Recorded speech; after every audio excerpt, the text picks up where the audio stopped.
الحمد لله رب العالمين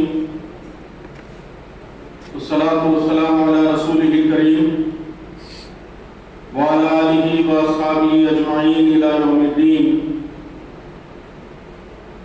أعوذ بالله من الشيطان الرجيم. بسم الله الرحمن الرحيم. يرفع الله الذين آمنوا منكم والذين أوتوا العلم درجات واللہ بما تعملون خبیر. صدق اللہ العظیم. رب اشرح لي صدری ویسر لي امری واحلل عقدۃ من لسانی یفقہوا قولی.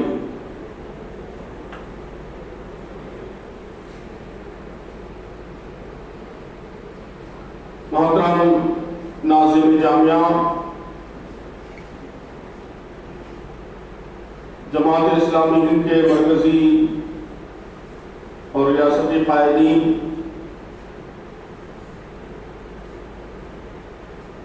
اساتذہ اکرام اور عزیز طالب علم دوستو، السلام علیکم ورحمۃ اللہ وبرکاتہ.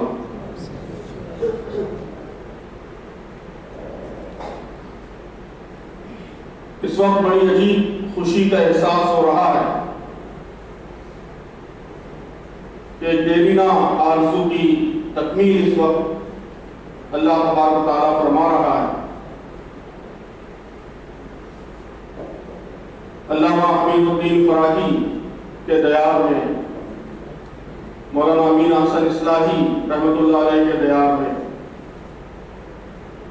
حاضر ہونے کی سعادت حاصل ہو رہی ہے.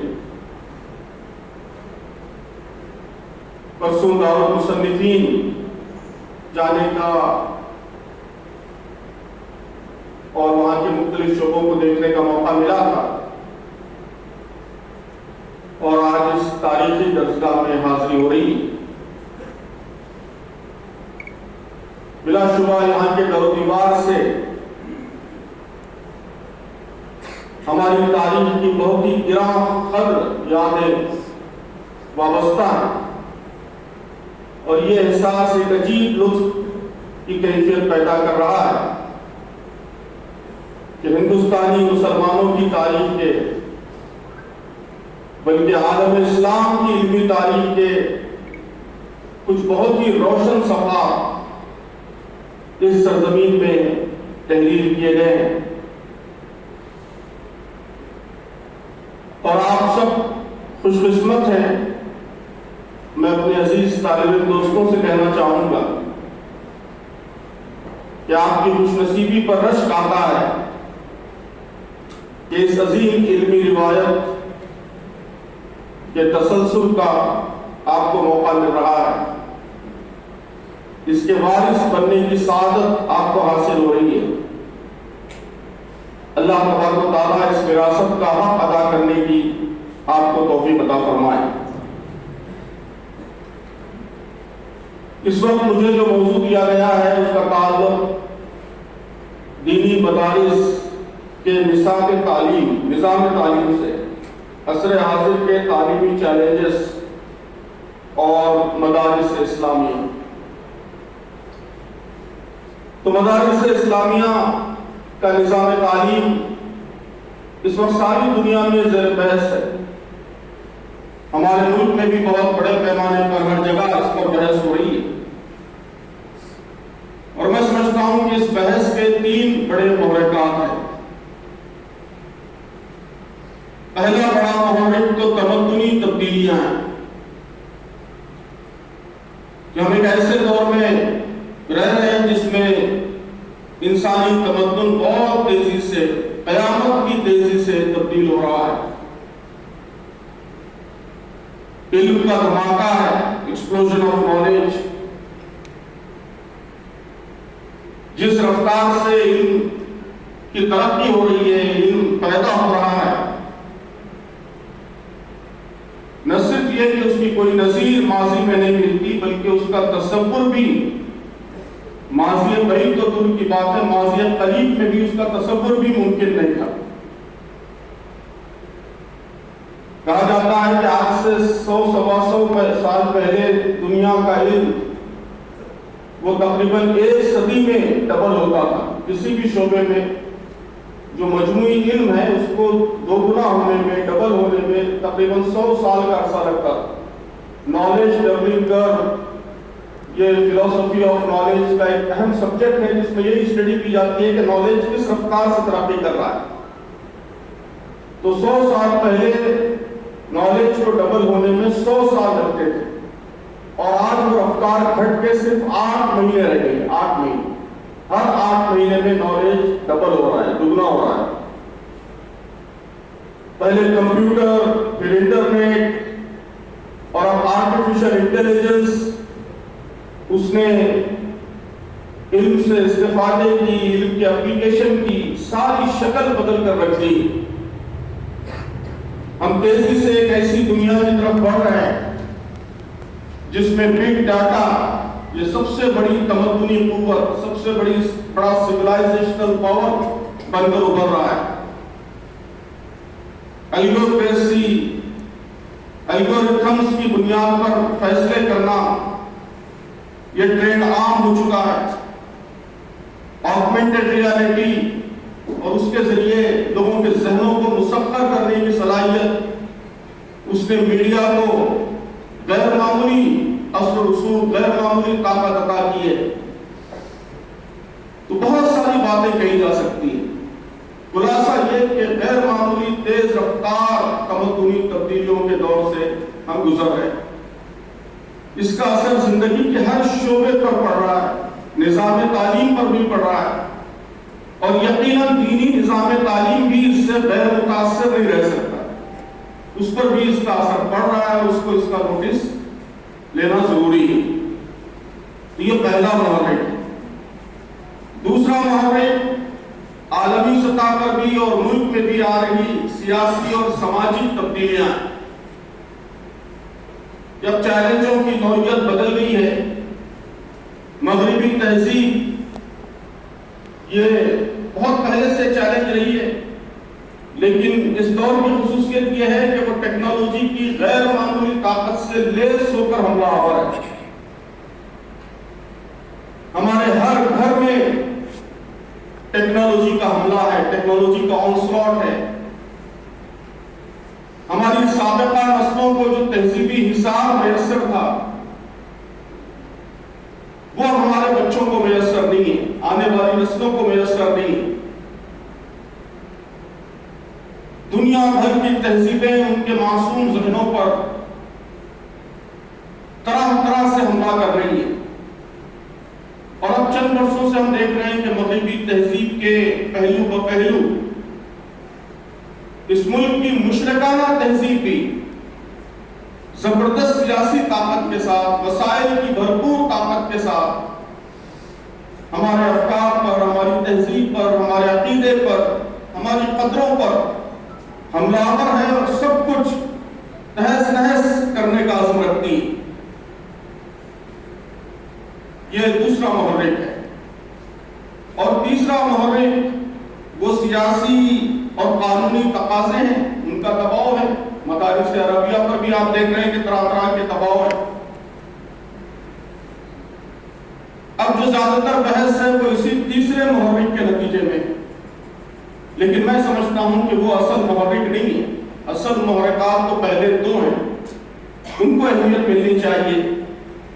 تبدیلی کی بات، ریفارم کی بات، اصلاح کی بات، تازگی کی بات یہ صرف دباؤ کے نتیجے میں نہیں ہونی چاہیے بلکہ حقیقی تقاضوں کے پیش نظر ہونی چاہیے.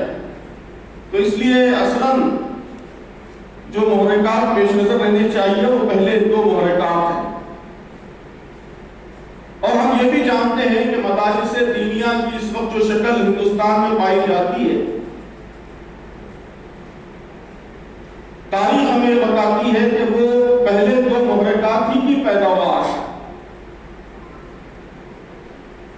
انگریز جب اس ملک میں آئے تو انہوں نے بھی ویسی ہی تمدنی تبدیلیاں یہاں لائیں جس کا اس وقت ہم کو سامنا ہے. ان تمدنی تبدیلیوں کے نتیجے میں نئے تقاضے پیدا ہوئے، سیاسی سماجی تبدیلیاں پیدا ہوئی، انگریزی تعلیم کا، انگریزی تہذیب کا زبردست دباؤ، اس کے مقابلے کی ضرورت محسوس ہوئی، اور ان سب چیلنجوں کے رسپانس میں، اس کے جواب میں فرنگی محل کا جو قدیم خانقاہی طرز تدریس تھا، اس میں ہمارے بزرگوں نے اصلاحات پیدا کی، دارالعلوم دیوبند قائم ہوا، پھر علامہ شبلی نعمانی نے جدید تقاضوں کو سمجھتے ہوئے اس کے مطابق نظام تعلیم کا ایک نیا خاکہ پیش کیا، ندوۃ العلماء قائم ہوا، مدرسۃ الاصلاح آپ کی عظیم درسگاہ، یہ بھی اسی کا ایک سلسلہ ہے، اسی زمانے میں قائم ہوئی۔ تو یہ ساری تعلیمی تحریکیں انہی دو گویا محرکات کا رسپانس تھی، دو چیلنجوں کا رسپانس تھی۔ اب وہی چیلنج اس کا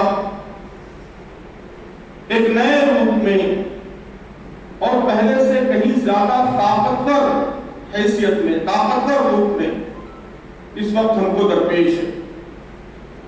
جس طرح ہمارے بزرگوں نے ماضی میں ان چیلنجوں کا نوٹس لیا تھا اور اس کی مناسبت سے نظام تعلیم کو اپڈیٹ کیا تھا، اس میں تازگی پیدا کی تھی، حالات سے مطابقت پیدا کی تھی، آج بھی یقیناً اس کی ضرورت ہے۔ کیا ضرورت ہے؟ یہ بہت ہی تفصیلی موضوع ہے، میں کچھ معروضات، 3-4 باتیں اس حوالے سے پیش کرنا چاہوں گا۔ اس محفل میں بہت سے لوگ تعلیم سے متعلق ہوں گے یقیناً،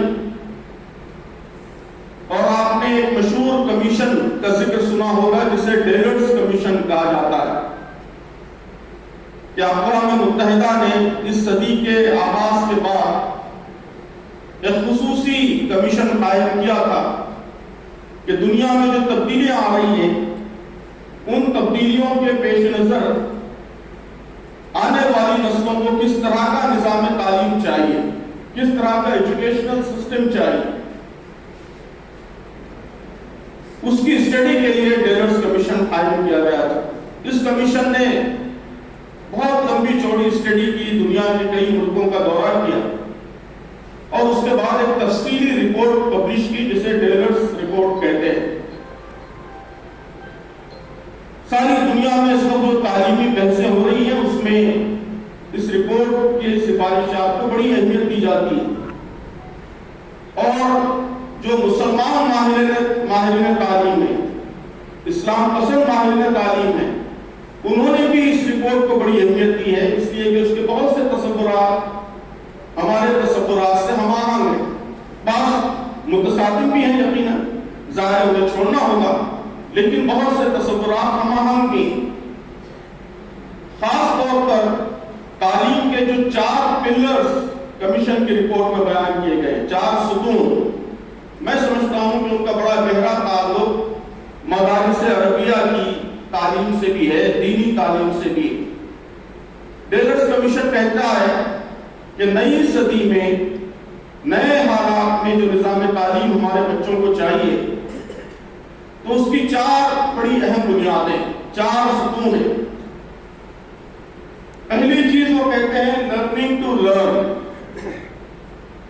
لرننگ ٹو لرن، سیکھنے کا عمل سیکھنا، یعنی وہ کہتے ہیں کہ اب نئی صدی میں صرف تعلیم دینا کافی نہیں ہے، بلکہ طالب علم کو اس لائق بنانا کہ وہ زندگی بھر سیکھتا رہے یہ ضروری ہے، اس لیے کہ علم کی رفتار اتنی زیادہ بڑھ گئی ہے، چیلنجوں کی رفتار اتنی زیادہ بڑھ گئی ہے کہ اس میں عمر کے کسی حصے میں حاصل کیا ہوا علم کفایت نہیں کرنے والا، مسلسل علم حاصل کرنا اور مسلسل اپنے علم کو تازہ کرنا یہ بہت ضروری ہو گیا ہے، ہر شعبہ حیات میں ضروری ہو گیا ہے۔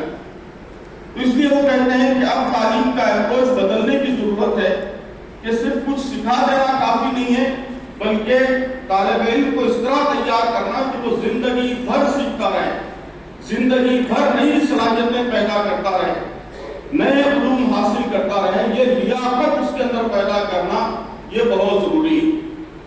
ہم سب جانتے ہیں کہ اسلامی روایت میں یہ کوئی نئی بات نہیں، آخری سانس تک پڑھنا، آخری سانس تک علم حاصل کرنا، یہ ہماری روایت کا ہمیشہ حصہ رہا ہے۔ ہم قصے سناتے ہیں اپنے طلبا کو کہ البیرونی نے بستر موت پر یہ خواہش ظاہر کی کہ میں ایک نیا مسئلہ سیکھ کر مروں گا۔ لوگوں نے پوچھا کہ مر رہے ہو، اب کیا ضرورت ہے نئی چیز سیکھنے کی؟ کہا کہ بغیر ایک نئی بات جانے بغیر مرنا اس سے بہتر ہے کہ میں یہ بات جان کر مروں۔ تو یہ تصور کہ آخری سانس تک ہمیں نئی چیزیں سیکھنا ہے، نیا علم حاصل کرنا ہے، نئی صلاحیتیں پیدا کرنا ہے، یہ اسلامی روایت میں کوئی نیا تصور نہیں ہے۔ لیکن اب جس تیزی سے دنیا ترقی کر رہی ہے اور علم کا جس طرح دھماکہ ہے، تو اس میں اس بات کی ضرورت بہت بڑھ گئی ہے کہ ہمارے طلبا کو زندگی بھر سیکھنے کے لیے تیار کیا جائے، لرننگ ٹو لرن۔ دوسری چیز وہ کہتے ہیں کہ لرننگ ٹو ڈو، کہ ذمہ داریوں کی ادائیگی کے لیے، کام کے لیے ان کو تیار کرنا، ان کو اس لائق بنانا کہ وہ اپنی ذمہ داریاں ادا کر سکے، اپنے فرائض ادا کر سکے۔ تو میں یہ بات ہر جگہ اس پورے دورے میں کہہ رہا ہوں کہ مدارس عربیہ کے فارغین سے ہم 4 قسم کے کاموں کی توقع رکھتے ہیں، 4 قسم کے کام۔ ایک کام تو علم اور فکر کا کام ہے، علمی کام، فکری کام، تحقیقی کام، نئے مسائل کو حل کرنے کا کام، نئے سوالات کے جواب تلاش کرنے کا کام، اسلام پر جو نئے اعتراضات ہو رہے ہیں ان کا رد کرنے کا، ان کا جواب دینے کا کام، جو نئے غیر اسلامی افکار اور نظریات پیش ہو رہے ہیں ان کی تردید کا کام، تحقیق کا کام، علمی کام، یہ کوئی پہلا کام ہے۔ اس کے لیے ہمارے طلبا تیار ہیں۔ تو لرننگ ٹو ڈو کا اطلاع مدارس عربیہ پر یہ ہوگا کہ ہمارے طلبا بالکل ابتدا سے علمی کاموں کے لیے، تحقیقی کاموں کے لیے تیار۔ دوسرا کام جس کی ہم توقع رکھتے ہیں وہ امت کی رہنمائی کا کام، کہ علماء کرام امت کے رہبر ہیں، رہنما ہیں۔ جب مدارس عربیہ کا آغاز ہوا تھا تو اس وقت یہ سمجھا جاتا تھا کہ اصل جو اس وقت دینی ضرورت ہے وہ یہ ہے کہ ہر محلے میں امام ہو جو نماز پڑھائے اور جنازہ پڑھائے، بچوں کی بنیادی دینی تعلیم کا انتظام کرے، لوگوں کی بنیادی دینی رہنمائی کا انتظام کرے۔ تو اس کام کی توقع کی گئی اور اس کے لیے مدارس کا ایک خاص نظام تشکیل دیا گیا۔ لیکن اس وقت آپ جانتے ہیں کہ دنیا بدل گئی، اب امامت کے لیے کسی مدرسے کے فارغ کی ضرورت نہیں ہے۔ ہر جگہ الحمدللہ مسلمانوں میں اتنی بیداری آ گئی ہے کہ وہ قرآن پڑھ رہے ہیں، حدیث پڑھ رہے ہیں، بنیادی دینی رہنمائی مختلف تحقیقات کر رہی ہے۔ اب علماء کا رول اس سے بہت آگے بڑھ چکا ہے، ان کو مکمل رہنمائی کا کام کرنا ہے۔ امت چند رہنما مرکزی سطح پر بیٹھ کر اب 20 کروڑ لوگوں کو راستہ نہیں دکھا سکتے۔ ہم کو گلی گلی، گاؤں گاؤں مدبر رہنماؤں کی ضرورت ہے، دانشوروں کی ضرورت ہے، راستہ دکھانے والوں کی ضرورت ہے، ہر محاذ پر، سماجی زندگی میں، معاشی زندگی میں، تجارت میں، سیاست میں۔ تو امت کی رہنمائی کے لیے لوگوں کو تیار کرنا لرننگ ٹو ڈو کا ایک اہم تقاضا ہے۔ دوسرا اہم کام۔ تیسرا اہم کام امت کی اصلاح کرنا۔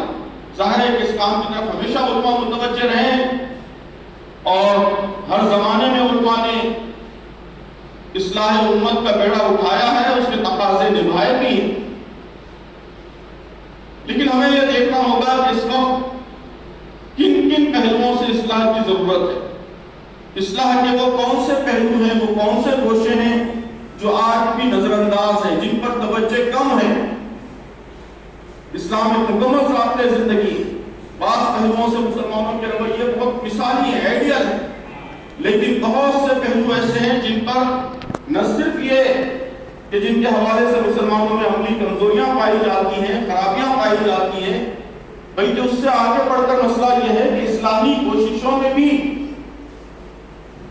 وہ نظر انداز ہے، ان پر جو توجہ ہونی چاہیے وہ توجہ نہیں ہو رہی۔ میں نے مثالیں دی اس پورے سلسلے میں کئی جگہ کہ عورتوں کو وراثت میں حصہ ملے، یہ اسلام کی بہت اہم تعلیم، لیکن نہ صرف یہ کہ یہ عمل نظر انداز ہے بلکہ اصلاحی کوششوں میں بھی اس پر بہت کم توجہ۔ اگر ہم جائزہ لیں، کسی بھی ضلع کو سیمپل بنا کر جائزہ لیں کہ اس ضلع میں کتنے خطبے سال بھر میں اس موضوع پر ہوئے کہ عورتوں کو ان کا حق دیا جائے، شاید ہی کہیں کوئی خطبہ ملے۔ اصلاحی مہمات کا جائزہ لیں، شاید ہی کہیں کوئی اصلاحی مہم اس طرح چل رہی ہو۔ تو جو پہلو نظر انداز ہیں، امت کی جن کمزوریوں پر اصلاحی کوششوں میں زور ابھی بھی کم محسوس ہوتا ہے، اس کو ابھارنا اور اس کو اصلاح کا اصل موضوع بنانا، یہ مصلحین کی اصل ذمہ داری۔ جس طرح منصوبہ بند اصلاح کے لیے ہمارے نوجوان تیار ہوں، ہمارے طلبہ تیار ہوں، یہ یقینی بنانا یہ مدرسے کی ذمہ داری ہے، مدرسے کے نظام تعلیم کی ذمہ داری۔ میں سمجھتا ہوں کہ یہ لرننگ ٹو ڈو کا ایک اہم تقاضا ہے۔ چوتھی چیز تو بہت اہم اور سب سے زیادہ نظر انداز، چوتھا کام، وہ کام ہے اسلام کی سفارتکاری کا کام، کہ ہمارے علماء اس ملک کی 100 کروڑ آبادی کے سامنے اسلام کے سفیر بن کر آگے بڑھے، اسلام کے نمائندے بن کر آگے بڑھے، اسلام کے ترجمان بن کر آگے بڑھے۔ ان کی کوششوں سے اسلام کے بارے میں جو غلط فہمیاں بڑے پیمانے پر عام ہو گئی ہیں اور جو دن پر دن بڑھتی جا رہی ہیں کم ہونے کے بجائے، نہ صرف غلط فہمیاں بڑھ رہی ہیں بلکہ غلط فہمیاں پھیلنے کی رفتار بھی بڑھ رہی ہے۔ تو ایسی صورت میں یہ ایک ایمرجنسی ضرورت بن گئی ہے ہماری کہ ہمارے علماء بڑے پیمانے پر دعوت دین کے لیے، برادران وطن سے تعلق قائم کرنے کے لیے، ان تک اسلام کے کمیونیکیشن کے لیے تیار، ان کی زبانیں سیکھیں، ان سے بات کرنے کی صلاحیت پیدا کریں، ان کے افکار و نظریات کو سمجھیں، ان کے شبوہ و شبہات کو سمجھیں، اس کا رد کرنے کی صلاحیت پیدا کریں۔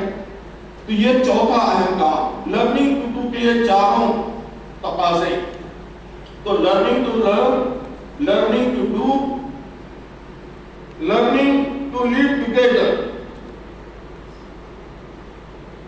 اس کا مطلب تو وہ یہ بیان کرتے ہیں کہ اس وقت گلوبلائزیشن کے نتیجے میں ساری دنیا ایک دوسرے سے قریب آ گئی ہے، مختلف تہذیبوں کے لوگ قریب آ گئے ہیں، کوئی بھی کام کی جگہ ہے تو وہاں الگ الگ نیشنلٹی کے، الگ الگ زبان کے بولنے والے لوگ ہیں، اس لیے لوگوں کے ساتھ مل جل کر رہنے کی صلاحیت پیدا کرنا یہ بھی نظام تعلیم کا مقصد ہونا چاہیے۔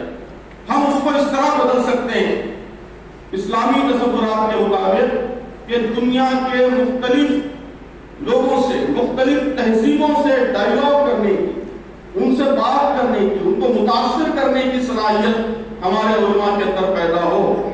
یہ ہمارے نظام تعلیم کا ایک اہم مقصد ہونا چاہیے۔ اور آخری چیز، یہ بہت اہم چیز ہے اور ڈیلرز کمیشن کی رپورٹ کا بہت ہی خوبصورت چیپٹر ہے۔ یہ ٹھیک عین دین اسلام کی بات ہے جو اللہ تعالیٰ نے ڈیلرز کے ذریعے کہلوائی، کہ وہ کہتے ہیں کہ آج کے زمانے میں نظام تعلیم کا ایک اہم مقصد لرننگ ٹو بی ہونا چاہیے۔ مطلب یہ ہے کہ ہمارے طلباء اپنی پیدائش کا مقصد سمجھیں، مقصد زندگی سمجھیں، مقصد حیات سمجھیں، اپنی حیثیت اور پوزیشن محسوس کریں، وہ کیا کرنا چاہتے ہیں، کس لیے آئے ہیں دنیا میں، ان کی زندگی کا مطلب کیا ہے، میننگ کیا ہے، اس کی سمجھ، اس کا فہم، اس کا شعور وہ حاصل کریں۔ محترم اساتذہ کرام اور محترم طلبہ کرام، میں سمجھتا ہوں کہ ہندوستان میں امت مسلمہ کا بھی اس وقت سب سے بڑا مسئلہ یہی کہ ہم نے اپنی حیثیت، اپنی پوزیشن کو فراموش کر دیا ہے۔ ہم امت مسلمہ ہیں، خیر امت ہیں، ہم اخرجت للناس ہیں، سارے انسانوں کے لیے نکالے گئے ہیں، سارے انسانوں کے درمیان عدل و قسط قائم کرنا یہ ہماری ذمہ داری ہے۔ ہمارا کام صرف اپنے آپ تک محدود نہیں ہے۔ ہم ویسی ایک قوم نہیں ہے جیسے یادو ایک قوم ہے، جیسے دلت ایک قوم ہے، بلکہ ہماری ذمہ داریوں کا تعلق سارے انسانوں سے ہے۔ سب کے لیے ہمیں کام کرنا ہے، سب کو ہمیں راستہ دکھانا ہے۔ یہ جو قرآنی تصور ہے اور امت مسلمہ کی یہ جو حیثیت قرآن مجید متعین کرتا ہے، اس کا فراموش کر دیا جانا یہ ہمارا اس وقت سب سے بڑا بحران اور ہمارے سارے مسائل کی یہ جڑ ہے۔ تو اس لیے لرننگ ٹو بی میں سمجھتا ہوں کہ یہ سب سے اہم پوائنٹ ہے جو مسلمانوں کے سارے تعلیمی اداروں کو پیش نظر رکھنا چاہیے کہ بچپن سے ایک بچے کے اندر یہ شعور پیدا کیا جائے کہ وہ امت مسلمہ کا حصہ ہے اور امت مسلمہ کی یہ حیثیت کی پوزیشن ہے، اور دینی نظام تعلیم میں تو خاص طور پر اس کا لحاظ رکھنا ہے۔ یہ لحاظ ہوگا تو ہمیں اپنے بچوں کو انگریزی سکھانے کی کوشش نہیں کرنی پڑے گی، ہندی سکھانے کی کوشش نہیں کرنی پڑے گی، سنسکرت سکھانے کی کوشش نہیں کرنی پڑے گی، وہ خود سیکھیں گے۔ جیسے ہی حیثیت متعین ہو جائے گی، اس کے تقاضے خود کو خود ادا ہونے شروع ہو جائے۔ تو اصل اس حیثیت کا شعور، لرننگ ٹو بی، کہ آپ کیا ہیں اور آپ کی حیثیت کیا ہے، اس کا شعور پیدا ہو جائے، یہ میں سمجھتا ہوں کہ جو ٹیلرز کمیشن کی رپورٹ کا یہ جو پارٹ ہے، یہ دینی نظام تعلیم کے لیے بھی اتنا ہی ریلیونٹ ہے، اتنا ہی اپلیکیبل ہے جتنا دوسرے نظام تعلیم کے لیے۔ اب ان تقاضوں کی تکمیل کے لیے کرنا کیا ہے، کس طرح کی صلاحیتیں پیدا کرنے کی ضرورت ہے، اس حوالے سے بھی بہت ساری باتیں کہی جا سکتی ہیں۔ 21st century skills کہ 21ویں صدی کی صلاحیتیں کیا ہیں، یہ نظام تعلیم میں ہر جگہ اس وقت زیر بحث ہے۔ میں سمجھتا ہوں کہ اس کا اپلیکیشن بھی دینی تعلیمی اداروں پر ہوتا ہے اور دینی تعلیمی اداروں کے لیے بھی یہ متعلق ہے۔ یہ صلاحیتیں ہم پیدا کریں گے تو انشاءاللہ ان تقاضوں کی آسانی سے تکمیل ہوگی۔ 21st century اسکل 3-4 چیز سے اس کو بیان کیا جاتا ہے۔ سب سے پہلی چیز ہے کریٹیکل تھنکنگ، تنقیدی نقطۂ نظر۔ ابھی ترانے میں پڑھا گیا کہ ہمارا دستور تقلید جامد نہیں، ہمارا دستور تقلید جامد نہیں۔ مدرسۃ الاصلاح کا یہ موٹو، یہ نعرہ جو آپ نے 100 سال پہلے بلند کیا تھا، آج 21ویں صدی میں دنیا کہہ رہی ہے کہ 21st century اسکل ہے، اور آج کی دنیا میں کامیاب ہونے کے لیے اور بااثر ہونے کے لیے اس صلاحیت کا ہونا انتہائی ضروری۔ تو میں سمجھتا ہوں کہ ہمارے نظام تعلیم میں علامہ فراہی نے اور مولانا میاں اصل اصلاحی نے، مولانا اختر اصل اصلاحی نے جو تحقیقی نقطہ نظر پیدا کیا تھا، تحقیق پر جو زور دیا تھا، تقلید جامد کے خلاف جو آواز بلند کی تھی، تو وہ جاری رہنا چاہیے، اس کو اور زیادہ اہمیت کے ساتھ شامل کرنا چاہیے۔ ظاہر ہے کہ یہ دونوں طرف سے یہ چیز مراد ہے۔ دونوں طرف کا مطلب یہ ہے کہ ایک طرف یہ کہ ہمارے طلبہ غالب تہذیبوں کی اندھی تقلید نہ کریں، بلکہ ان کے اندر سوال کرنے کی صلاحیت پیدا ہو، غلط رجحانات کو چیلنج کرنے کی صلاحیت پیدا ہو، اپنے زمانے پر، زمانے کے احوال پر تنقیدی نگاہ ڈالنے کی لیاقت پیدا ہو۔ ہمارے زمانے کے رجحانات، ٹیکنالوجی، نظریہ، افکار، مختلف ماڈلز، ان سب کو نہ صرف سمجھیں بلکہ اس کا کریٹیکل انالیسس کر سکیں، اس کی غلطیوں کو، اس کی خرابیوں کو اسلامی نظر سے دنیا کے سامنے لا سکیں، اس کا متبادل دنیا کے سامنے پیش کر سکیں۔ یہ کریٹیکل تھنکنگ یہ ہر جگہ ضروری ہے، لیکن جو دینی رہنما ہیں، جن کو قرآن و حدیث کی روشنی میں پوری امت کی رہنمائی کرنی ہے، ان کے لیے تو یہ بہت زیادہ ضروری ہے۔ اجتہادی صلاحیت، اس کے بغیر رہبری کا فریضہ انجام دیا ہی نہیں جا سکتا۔ اسی طرح دوسری چیز ہے کریٹیوٹی، تخلیقیت۔ دوسرا سی جب ہم دینی مدارس پر اس کا اطلاق کریں گے تو اس کا مطلب ہوگا مسائل کے انوکھے اور اختراعی حل ڈھونڈنے کی صلاحیت، کریٹو سولوشنز ڈھونڈنے کی صلاحیت۔ کتاب پڑھ کر کتابی باتوں کو نقل کر دینا یہ علم نہیں ہے، بلکہ کتاب سے حکمت حاصل کرنا اور اس حکمت کی روشنی میں نئی تدبیریں سجھانا، نئے مفید خیالات کے تخلیق کار بننا، یہ اصلاً اہل علم کی ذمہ داری، یہ اصلاً اہل فکر کی ذمہ داری۔ مدرسۃ الاسلام کے بانیوں نے اور اس کے اولین قراءت استادوں نے یہی رجحان قائم کیا، یہ قابل قدر رجحان قائم کیا، اور سب سے زیادہ مدرسۃ الاسلام کے طلباء پر یہ ذمہ داری عائد ہوتی ہے کہ وہ اس سلسلے کو آگے بڑھائیں۔ آج امت کو، عالم اسلام کو مختلف مسائل پر نئے سولوشنز کی ضرورت ہے۔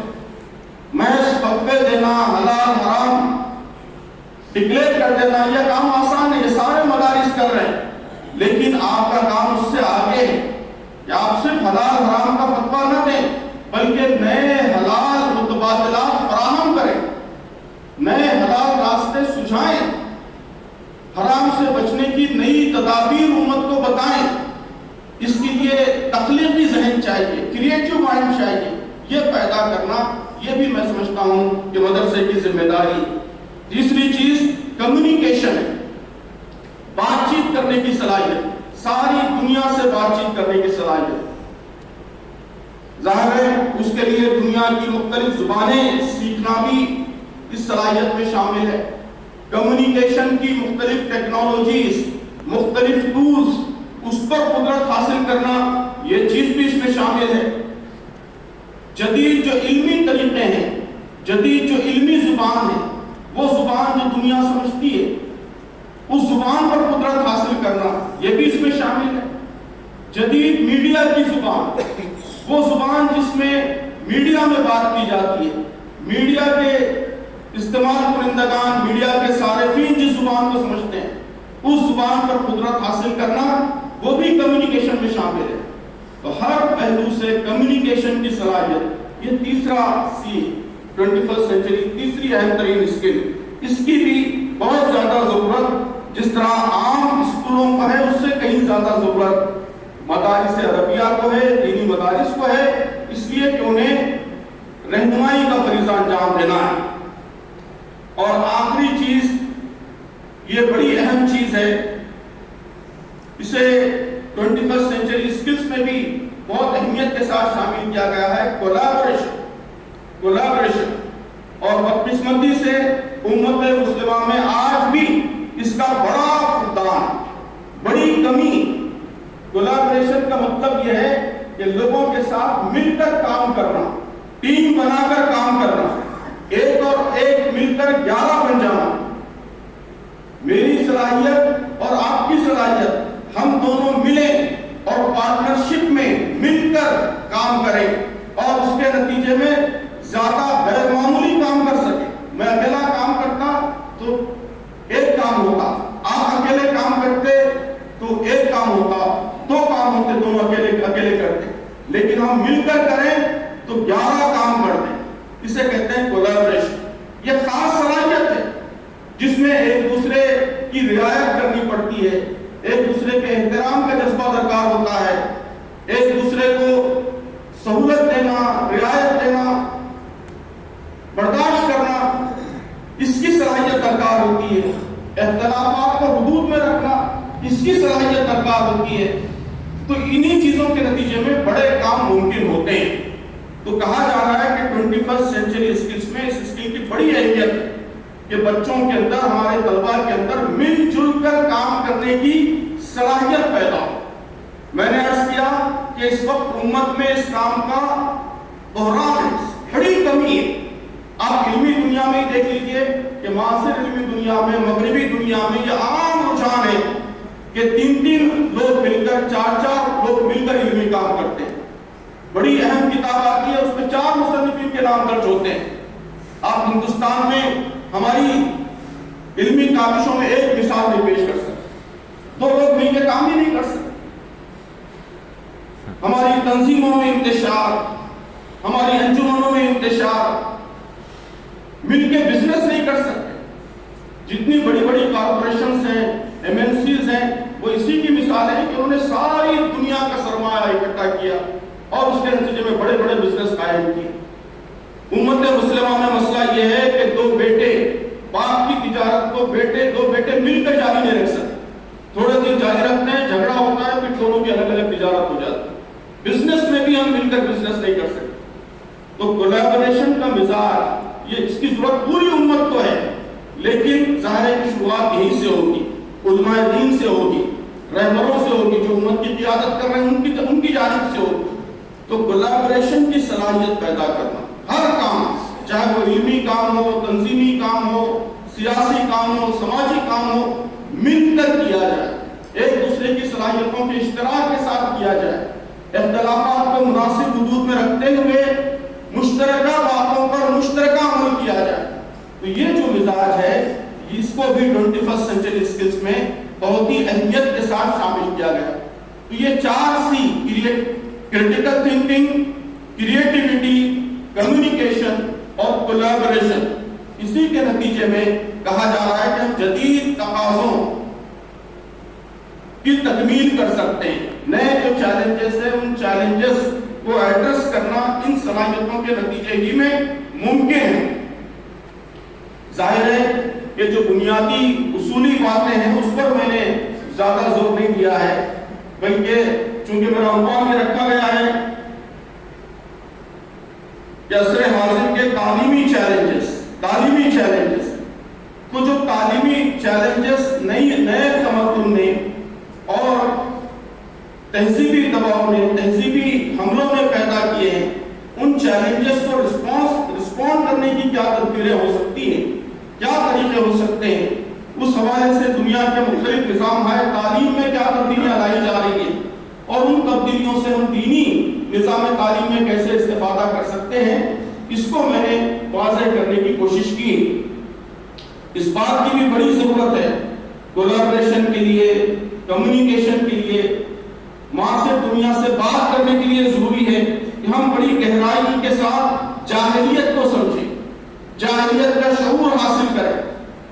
یہ بھی کوئی نئی بات نہیں ہے جو میں کہہ رہا ہوں، یہ ساری تحریکات، ندوہ کی تحریک، اصلاح کی تحریک، جماعت اسلامی کی تحریک، اس کے مؤسسین نے بہت پہلے یہ صدا بلند کی اور اپنے عمل سے بھی اس کا نمونہ پیش کیا کہ انہوں نے گہرائی سے اپنے زمانے کی جاہلیت کو سمجھا، اس پر سخت تنقید کی، اس کی بنیادوں کو کمزور کیا، مسلمانوں پر جو اس کا سحر طاری تھا اس سحر کو ختم کیا، اور ایک ایسا اسلامک ڈسکورس، ایک ایسا اسلامی بیانیہ کھڑا کیا جس کے نتیجے میں پڑھے لکھے مسلمانوں کا اسلام پر اعتماد بحال ہوا، اس اعتماد میں مزید اضافہ ہوا۔ تو آج اس کی ضرورت پہلے سے کہیں زیادہ ہو گئی۔ میں حضرت عمر رضی اللہ تعالیٰ عنہ کا ایک بڑا مشہور قول ہمیشہ دہراتا ہوں کہ انما تنقضوا خور الاسلام عروۃ عروۃ اذا نشا فی الاسلام من لم یعرف الجاہلیہ، اذا نشا فی الاسلام من لم یعرف الجاہلیہ۔ تو جاہلیت کی معرفت بھی اہل اسلام کے لیے اور خاص طور پر ہمارے اہل علم کے لیے، قائدین کے لیے، رہبروں کے لیے یہ بہت ضروری ہے۔ آج جاہلیت کا آنسلوٹ اس سے کہیں زیادہ ہے جو 100 برس پہلے تھا، بہت طاقتور ہے، ٹیکنالوجی کی پوری طاقت کے ساتھ ہے۔ پہلے صرف وہ پڑھے لکھے ایلیٹ طبقہ تک محدود تھا، چند لوگوں تک محدود تھا، لیکن آج بچہ اس کی زد میں، 3 سال کا بچہ اپنے موبائل پر جب کارٹون دیکھنا شروع کرتا ہے وہیں سے وہ جاہلیت کی زد میں آ جاتا ہے۔ اس سے پہلے ایسا نہیں تھا، لوگ یونیورسٹی میں جاتے تھے تب جاہلیت سے ان کا انکاؤنٹر ہوتا تھا، اس سے پہلے تو وہ اسلام کے تہذیبی حساب میں محفوظ رہتے تھے۔ لیکن آج ایک 3 سال کا بچہ جیسے ہی وہ ابھی بولنا بھی شروع نہیں کرتا ہے، کلمہ پڑھنے کے بھی لائق نہیں ہوتا ہے، اللہ بولنے کے لائق نہیں ہوتا ہے، اس پر جاہلیت کا آنسلوٹ، جاہلیت کے حملے شروع ہو جاتے ہیں۔ تو ایسے حالات میں ہمارے علماء کا جاہلیت کا کو گہرائی سے سمجھنا، اس کی ڈیپ انڈرسٹینڈنگ پیدا کرنا، یہ بہت زیادہ ضروری ہو گیا ہے۔ تو اس لیے یہ بھی ہمارے نظام تعلیم کا ایک بہت اہم حصہ ہونا چاہیے۔ تو یہ چند گزارشات جو موضوع آپ نے دیا تھا اس کی مناسبت سے میں نے آپ کی خدمت میں پیش کی ہے۔ مجھے امید ہے کہ اس پر آپ توجہ فرمائیں گے، اور کوئی بات قابل اصلاح ہے تو اس کی بھی نشاندہی فرمائیں گے۔ میں اللہ تعالیٰ سے دعا کرتا ہوں کہ اللہ تعالیٰ مجھے اور آپ سب کو اپنی اپنی ذمہ داریاں بحسن خوبی ادا کرنے کی توفیق عطا فرمائیں، اور اس وقت چوطرفہ یونشوں کے اس ماحول میں جو بڑی گراں قدر ذمہ داریاں ہمارے کندھوں پر عائد ہوتی ہیں، ان ذمہ داریوں کی ادائیگی کے اللہ تعالیٰ ہمیں صلاحیت عطا فرمائے، مواقع عطا فرمائے، اور اس راستے میں جو رکاوٹیں درپیش ہیں اللہ تعالیٰ اپنے فضل خاص سے انہیں دور فرمائے، آمین۔